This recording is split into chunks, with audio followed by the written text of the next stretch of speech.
Olá, graça e paz. Bom dia, boa tarde, boa noite. Você que tá ligadinho aí, não sei que horas você tá vendo esse vídeo, mas Deus abençoe você, sua vida, sua família. Amém? Então, a pedidos, pediram que eu falasse dos livros apócrifos.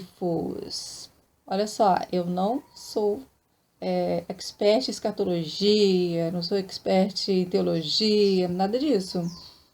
Eu então fui cutucar, fui pesquisar, dar uma olhadinha e vou ler nas minhas anotações, tá bom? E vamos tirar a dúvida: o que são livros apócrifos? Para que servem? Bom, apócrifos vem do grego escondido, aquilo que está oculto.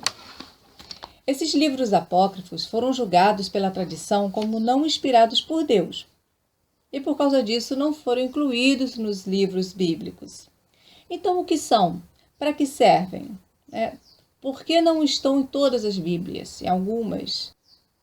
Apócrifos, ou pseudo-canônicos, significa escondidos, não revelados, de caráter duvidoso.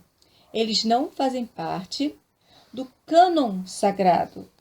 Mesmo estando em algumas Bíblias, como a católica, eles não são considerados canônicos, assim como não são considerados inspirados pelo Espírito Santo. Bom, então nós podemos encontrar os livros apócrifos na Bíblia católica. Quais são eles? Baruque, Judite, Eclesiástico, não é Eclesiastes, é Eclesiástico, primeiro e segundo Macabeus, Tobias, segundo Esdras, Sabedoria de Salomão, e também tem adições em Esther e em Daniel. Para nós entendermos, nós precisamos saber o que é cânon, os cânones. A nossa Bíblia tem 66 livros e faz parte do cânon hebreu. Cânon igual, cana igual, régua. Antigamente usava-se cana, para medir. É como régua, regra, É para se medir o que era verdadeiro ou falso. Então é tipo uma regra. Tinha aquela regra, aquela régua. O cânon é tipo como uma regra para se medir, para ver se era verdadeiro, se era falso aquela escritura. Entendeu? Na época do Velho Testamento, os livros lidos utilizados eram livros que a comunidade da época, ou seja, Cristo ainda não havia nascido. Esses livros eram aceitos pelos profetas e pelo sacerdote, antes de Cristo. Na época da vinda de Jesus, esses livros começaram a ser lidos na sinagoga e nos dias de sábado. E eram os livros do Velho Testamento que temos hoje, lá no Velho Testamento e tal. Alguns outros livros eram lidos em grupos, independentemente. Com o passar do primeiro século, no ano de 98 d.C., mais ou menos, dois teólogos da época, Orígenes e Tertuliano, indexaram o Novo Testamento com 27 livros. Então, formou a Bíblia que nós temos, juntou os livros do Velho Testamento com os do Novo Testamento, indexaram e temos a nossa Bíblia. Bíblia protestante que eu estou falando.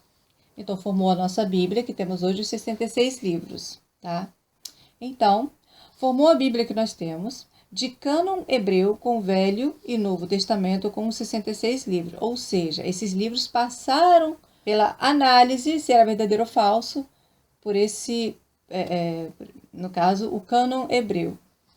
Naquela época haviam vários evangelhos para serem autenticados. Nós temos hoje Mateus, Marcos, Lucas, João, Mas parece que eram uns 8 ou 9 também, mas esses que passaram na régua ali. Alguns desses evangelhos não passaram nesse cânon, o cânon hebreu, da regra da época. Lembrando de novo que cânon vem de cana, que era usado como régua e simboliza a regra canônica. Aí vai autenticar o livro ou não. Ou seja, é escrita ou não, se é verdadeira ou falsa. Por quê? Porque então que algumas escritas ou escrituras não passavam no cânon hebreu. Quando eles analisavam, falavam, isso aqui é falso, isso aqui não serve, Volta para lá. Os livros apócrifos são aqueles que não passaram pelo cânon hebreu, Não passaram na regra, de veracidade. Eles não passaram por quê?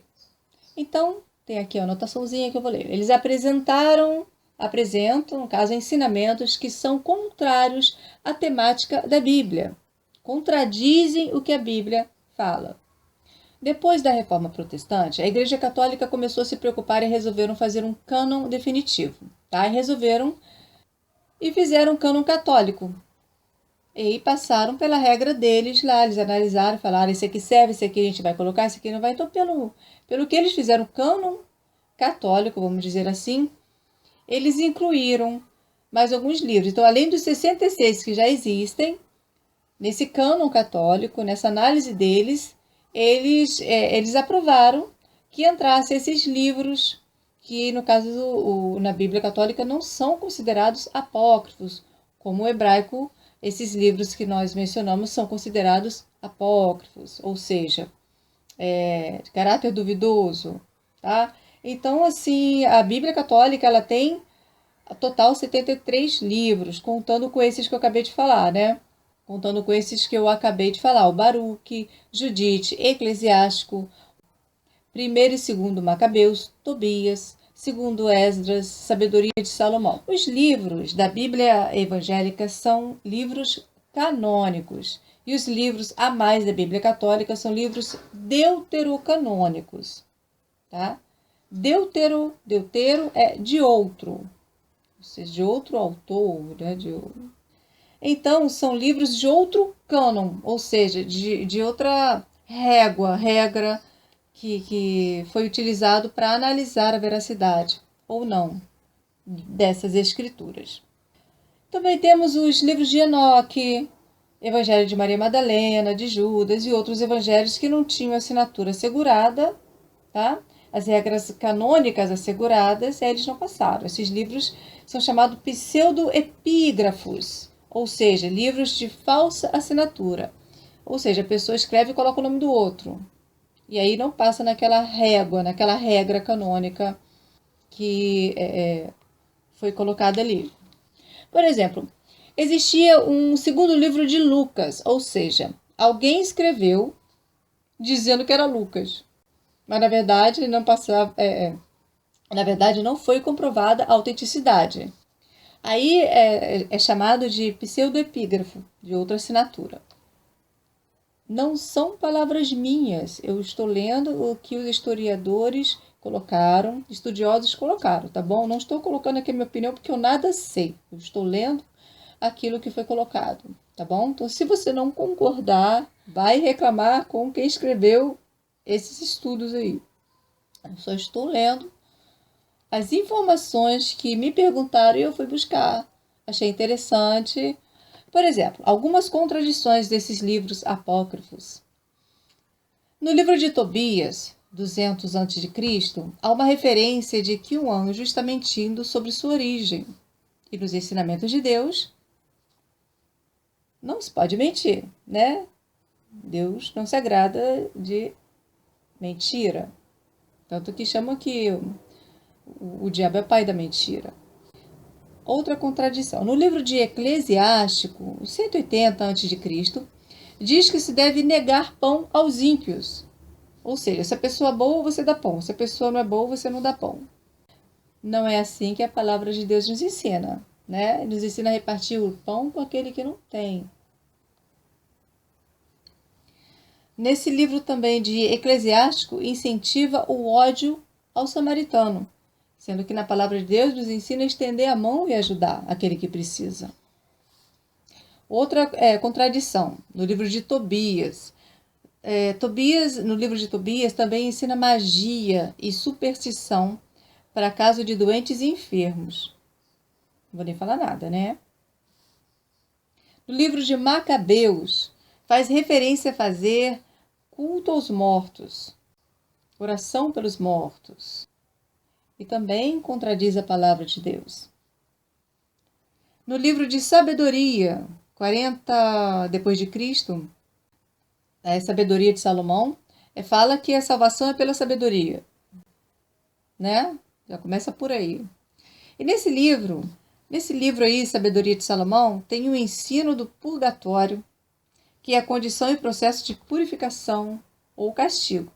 Então, eles acreditam nesse negócio aí.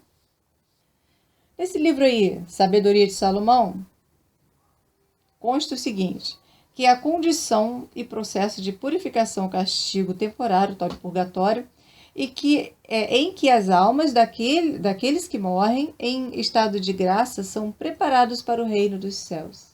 No livro de Macabeus, 400 a.C., diz que eles lutaram contra os judeus, lá em 1 Macabeus. E tem o livro de Baruque também, 100 a.C., também orar pelos mortos. Aí o que acontece? Você pode perguntar para mim, e aí, então, qual o valor desses livros? Se eles não são considerados verdadeiros, para que eles servem? Eu te falo que é valor histórico, né? Faz parte da história. Então, por isso que os historiadores eles pesquisam, até mesmo costumes, tradições dos povos antigos. Então, ele tem um valor histórico. Tá? Os livros apócrifos não têm uma mensagem moral ou espiritual assim para edificação. É isso. Me perguntaram, André, fala dos livros apócrifos. Então, tá aí, estudiosos e pesquisadores, eles colocam, né, isso. Então, fiz um resumo básico. Deu para tirar dúvida o que são livros apócrifos? Então, espero que tenha tirado a sua dúvida. Qualquer coisa você pergunta também. Eu vou falar com os historiadores lá. Tá bom? E se você também não concordar, a culpa não é minha. Tá bom? Então fique com Deus, Deus abençoe e tenha uma ótima semana. Tchau.